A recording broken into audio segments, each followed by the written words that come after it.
Amigas e amigos, a reação da direita a esta entrevista que a senadora Gleisi Hoffmann, presidenta nacional do PT, do Partido dos Trabalhadores, concedeu à TV Al Jazeera do Catar, merece algumas considerações até pela sua forma obtusa.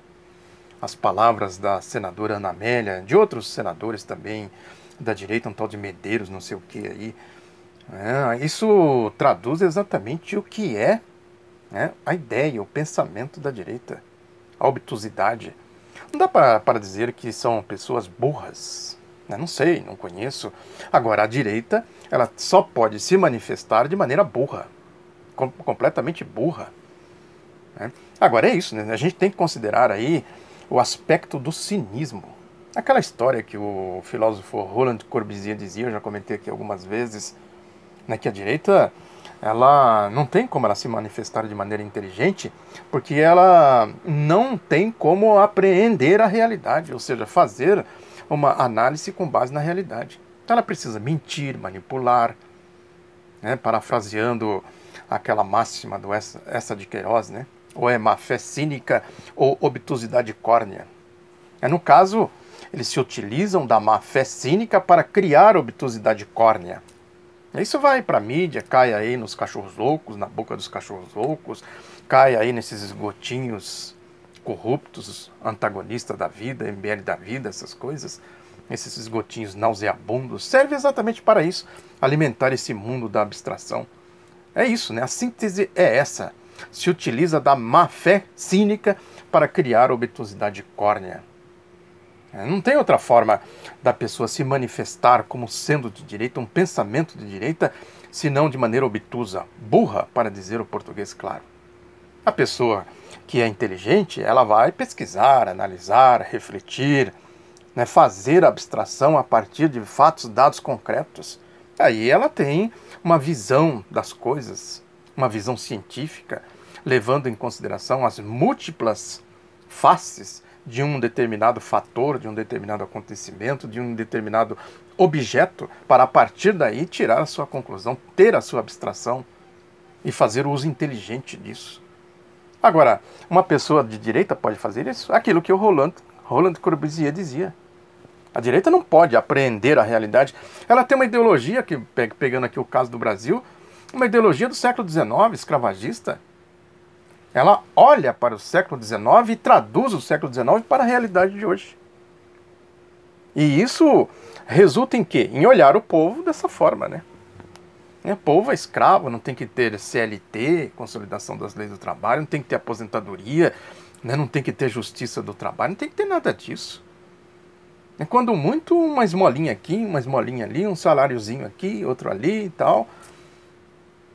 E que esta direita entende isso como uma benesse, como um favor que ela está fazendo para o povo.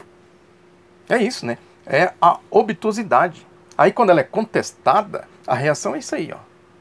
Má fé cínica. Para criar isso, voltando à questão, a obtusidade córnea. A tal da fake news que a mídia tanto fala aí. Fake news para cá, fake news para lá. Agora, ninguém mais do que a mídia difunde a fake news, a notícia falsa. Divulga, inclusive, a fake news da fake news. Isso aqui é fake news. Eles estão divulgando fake news e dizendo que é fake news. A gente vê casos e mais casos aí. Agora, é exatamente isso. O ponto de partida é filosófico, é sociológico, ideológico, de classe e tudo mais. Tem um caso que ilustra isso, que é desse Fernão Lara Mesquita, que é da oligarquia Mesquita, do grupo do jornal Estado de São Paulo, que ele faz um artigo hoje no Estadão. Não vale a pena perder tempo com o artigo. É de uma obtusidade típica da direita. Mas chama atenção porque ele diz aqui o seguinte, o título do artigo dele: por que o Brasil não muda? Por que o Brasil não muda? Que mudança poderia ocorrer no Brasil? A mudança que poderia ocorrer no Brasil é essa que nós vimos aí no ciclo democrático e progressista dos ex-presidentes Luiz Inácio Lula da Silva e Dilma, que houve na Revolução de 1930 com Getúlio Vargas, com a Constituição de 1946, liderada por esses aqui, ó, Partido Comunista do Brasil, aquele grande movimento de massas que derrotou o Estado Novo, a ditadura do Estado Novo, e criou a Constituição de 1946. Aquele grande movimento que derrotou a ditadura militar de 64, o regime dos latrocidas, e criou a Constituição de 1988. E outros. O movimento popular da abolição, da independência, da proclamação da República, o ideal republicano. É essa mudança que o Brasil poderia fazer. Aí ele pergunta aqui por que o Brasil não muda. Aí diz que na situação atual do Estado brasileiro, basta não agir para cairmos numa ditadura armada. A gente vai ver a ideia dele, é a ideia típica da direita. Olha, se não fizer reformas neoliberais, se não acabar com o Estado, se não implantar aqui um escravagismo institucional, nós vamos cair numa ditadura armada. Olha, terrorismo. Isso é terrorismo. Isso aqui é o verdadeiro terrorismo. Andaram falando por aí, né, que a Gleice estava invocando os terroristas, alguma coisa. Isso circulou por aí. Né? Esse aqui é terrorismo. A mídia é a verdadeira terrorista dessa história toda. Aterroriza o povo. Se não tiver reforma da Previdência, o mundo vai acabar. Se não tiver reforma trabalhista, gente, o Brasil não tem solução. Se não tiver privataria, não tem solução. Se não tiver escravagismo, nós não temos futuro. Olha aí, o linguajar, a má-fé cínica. Aí tem gente, para criar a obtusidade córnea. Aí tem gente que sai por aí, né? Viva Sérgio Moro, viva Lava Jato, viva os golpistas, né?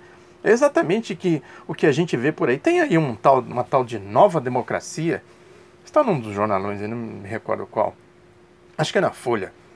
Né, que diz que é um movimento aí de organizações como Agora, Turma da Grana. Né, acredito, que eu não conheço, não sei o que é isso aí. Construção e Transparência Internacional.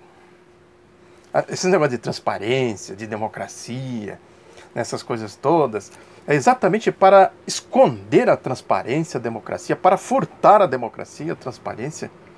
Né? O exemplo vem logo em seguida no Objetivo. Eles dizem que vão fazer dia 22, acho que é agora, domingo, Dia da Democracia. Né? Diz que eles vão falar aí de casos como o assassinato da vereadora Marielle Franco, né, os tiros que atingiram a caravana do ex-presidente Luiz Inácio Lula da Silva no sul do país, as ameaças sofridas pelo ministro do STF, Edson Fachin, e a declaração do comandante do Exército, General Eduardo Vilas Boas, na véspera do julgamento do habeas corpus do Lula. Isso aqui é misturar alhos com bugalhos, né? Não sei porquê, não puseram aqui. O Sérgio Moro andou dizendo por aí que anda sendo ameaçado também, já comentei aqui. Mistura aí Edson Fachin com o general, com tudo mais. Né? O Dia da Democracia. Democracia significa respeitar a Constituição, livrar aquele condenado, né, pelo tribunal fascista de exceção, Tribunal Moro, Tribunal Lava Jato, que está nas masmorras, né, do Sérgio Moro em Curitiba, um inocente. Uma bestialidade, uma crueldade, uma covardia. Covardes. Covardes. Para fugir do debate, né, para fugir, né, dessa questão do povo, da realidade do povo. É isso que eu estou dizendo aqui, né? A má-fé cínica, a abstração, esse mundo, né, que é um submundo, subproduto da civilização. Prende um inocente de maneira covarde e cruel. Estou falando aqui do ex-presidente Lula, evidentemente. Né? Aí põe essa história do Edson Fachin. Quem está ameaçando Edson Fachin, Sérgio Moro? Quem? Raimundo Nonato? Os tiros na caravana do Lula são coisas concretas. São fatos. A gente sabe quem é. A gente sabe quem apertou o gatilho. Sabe? Claro que sabe. E sabe quem mandou apertar o gatilho. Né? Naqueles tiros da caravana Lula. Né? Tem aí uma notinha que a UOL está dando destaque, que na verdade é da coluna da Mônica Bergamo, que está no jornal Folha de São Paulo, que diz o seguinte, que ex-presos da Operação Lava Jato acreditam que em pouco tempo Lula não suportará a solidão, consequência de seu isolamento em uma sala especial da Superintendência da Polícia Federal do Paraná. O que eles querem? Que o Lula se suicide? Né? Qual que é a equação disso aqui? Se ele não vai suportar, vai fazer o quê? Né? Como é que é? Vai tentar fugir? Enfim, olha aí, coisas plantadas para dizer, olha, você é um condenado miserável, um desgraçado. Né? Tem lá os procuradores, os boquirrotos da Força Tarefa da Operação Lava Jato, criando empecilhos, né? Não pode, o Lula não pode receber visita de senadores, de deputados, tem que seguir a regra assim, regra assada e tudo mais. Isso é o quê? Ódio. Olha, é aquela história do cachorro louco lá do áudio da FAB, né? Joga esse lixo, leva esse lixo, coisa do tipo. É lixo.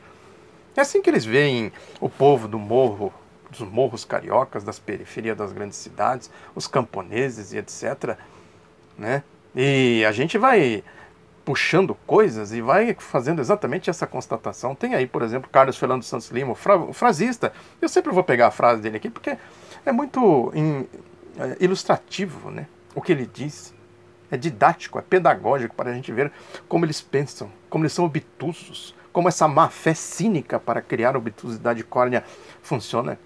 Ele diz, está falando aqui do julgamento do STF, né, que diz aqui que esse caso aí do Maluf, do habeas corpus do Maluf, né, praticamente aí, né, já perto da imobilidade, já anda com dificuldade o Paulo Maluf, eles querem prender o Maluf. E eles dizem lá, está escrito lá no perfil deles, que na verdade o que tem por trás de tudo isso é Lula. Vão criando aí coisas assim, assim, assado, para no fundamental libertar Lula. Ele falou isso, está escrito lá no perfil dele, ou reproduzido, não me lembro bem agora, mas o assunto é esse. Que ele diz aqui que cada vez fica mais difícil acreditar que alguns ministros do STF tenham compromisso com um sistema de justiça que funcione, ou seja, um sistema que permita uma decisão de mérito executável em prazo razoável. Né? Executável em prazo razoável. Quem é que determina isso? Eles? É um tribunal fascista, tá vendo? Eu que determino o que é prazo razoável, o que é mérito executável. Aí cita um observador citado pelo antagonista. Eles são assim, antagonista, Josias de Souza, essa corrupção que tem aí, né? Tem falado disso aqui. Os esgotinhos, esses nichos de corrupção reproduzindo antagonista. Um observador da cena jurídica. Quem será? Um anjo, talvez? Talvez seja a turma dos anjos, né? Que eles acham anjos, enviados do céu, limpinhos, que vão limpar o país da corrupção, não sei o quê.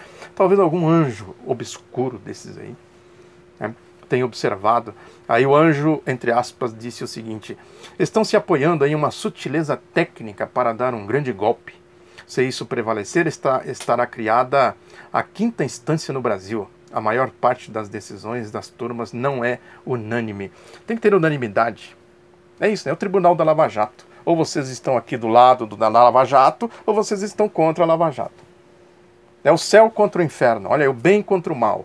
E é exatamente o que o ministro Barroso, Luiz Roberto Barroso, Pangaré da Globo, ministro do STF, respondeu aí nessa polêmica com o ministro da Justiça do presidente golpista Michel Temer, o Torquato Jardim, que ele pôs o dedo na ferida, o Torquato Jardim. Importante isso, que o Barroso decretou aquelas prisões preventivas, né, e o Gilmar Mendes já tinha dito lá, olha, isso aí que a Lava Jato, o resgate do Código Penal lá de 1941, de maneira oportunista e casuística pela Lava Jato, pelo Sérgio Moro, para fazer condução coercitiva, como foi o sequestro do ex-presidente Lula, o Barroso falou, não, isso aqui não foi recepcionado na Constituição, proibido. Aí o que o Barrosão fez? Foi lá e decretou prisão preventiva, substituiu a condução coercitiva pela prisão preventiva. Sem nenhuma necessidade, só chamar a gente, no caso do Lula, por exemplo, esses aí, a guerra de facção aí, né? Os amigos, esses epítetos que eles criam, os amigos do Temer, intimado, vem aqui fazer depoimento. Fugiram, não tem endereço, né? Por que tem que decretar a prisão preventiva, se não para fazer teatro? Aí o Barrosão, Pangarezão, né, diz o seguinte, não, foi a Raquel Dodge, a Procuradora-Geral da República, que pediu. Pediu, ele decretou a prisão. Aí ela despediu, ele foi lá e revogou a prisão. Né? Mas sim, mas o que diz a lei, a Constituição, o Código do Processo Penal e tal? Isso não vale para um ministro do STF? Aí ele responde ao Torquato Jardim, prestem bem atenção que isso aqui é de um cinismo, de uma má-fé cínica impressionante. Ele disse aqui, as pessoas na vida têm direito à própria opinião, mas não aos próprios fatos. As prisões temporárias no âmbito do inquérito 4.621 foram decretadas a pedido da Procuradora-Geral da República e revogadas no exato momento em que ela própria assim o requereu. É preciso não ter a menor ideia dos valores que movem uma pessoa como eu para supor que eu possa ter alguma motivação na vida que não seja fazer o que é certo e justo. O bem deixou de ser uma referência no país. Olha aqui o bem contra o mal. Eu sou do bem, eu faço bem, eu sou isso. Sou eu que estou falando. E quem não acreditar, eu mando prender. Eu sou do bem. É o Barrosão falando. Pangarezão falando. E eu mando prender, mando soltar, porque eu sou do bem. Né? Supor que eu possa ter alguma motivação na vida que não seja fazer o que é certo e justo. Não é questão de supor. Quem garante? Isso é subjetividade. Uma fé cínica. Eu estou acima da lei, da Constituição, porque eu estou falando. Quem garante que sou eu estou garantindo. Fascismo, né? Nazista. É o pensamento da Lava Jato. É o padrão. Esse aqui é o padrão da Lava Jato. E tem outras coisas aí que a gente pode pegar a partir disso e chegar a conclusões. Que essa história aí da sucessão do presidente golpista Michel Temer. É muito importante a gente ligar uma coisa com a outra. A Marina Silva, por exemplo, orando aí, né, de joelhos para a Lava Jato. Olha, gente da Lava Jato, eu estou aqui, eu sou santa também. Tem aí umas notícias que circularam aí na mídia, né? Que o Aires Brito, ex-ministro do STF, está tentando aproximar Joaquim Barbosa de Marina Silva, não sei o quê. O Joaquimzão, Barbosão lá da farsa do mensalão. Sei que apito que ele vai tocar nessas eleições, mas o seu passado lhe condena. Né? Farsesco, aquele processo farsesco, a atuação dele ali. Depois eles tiraram ele de cena e trouxeram outros. Aquela história das moscas, né? Tira essas moscas aí, vamos trazer outras moscas. Mas o produto que atrai as moscas é o mesmo. E aí o Aires Brito, quem é o Aires Brito? Eu tenho falado aqui, falei aqui do vídeo, vou deixar de novo aqui o link, do site aí Congresso em Foco, que fez o passo a passo de como ele sentou em cima do chamado mensalão tucano, Caixa 2, aquela história toda que eu venho falando aqui, a corrupção, sentou em cima e tal, e fez aí manobras de todo tipo para impedir que isso fosse julgado, fosse levado à justiça e tudo mais. Classe, sentido de classe. Ali estaria todo o esquema de Caixa 2, tudo que a Lava Jato diz que descobriu, que não sei o quê. É tudo que está no relatório do senador José Paulo Bisol, nesse relatório aqui do livrinho do Maurício Dias, que eu já mostrei aqui algumas vezes, no livro do Aloysio Biondi, O Brasil Privatizado. Estava tudo ali. E o que o Aires Brito fez? Sentou em cima. Manobrou. Está, enfim, no vídeo aí do Congresso em Foco. Fez o que fez exatamente para impedir que isso viesse à tona. É isso. Por que o Brasil não muda? O Brasil na mão dessa gente aí não muda mesmo. Vai mudar para voltar para o século XIX, para revogar a Revolução de 1930, revogar a abolição, revogar a independência, a proclamação da independência, revogar a Constituição de 1946 e, sobretudo, revogar a Constituição de 1988. É isso aí. Muito obrigado pela atenção, divulgue o outro lado da notícia, um abraço e até a próxima.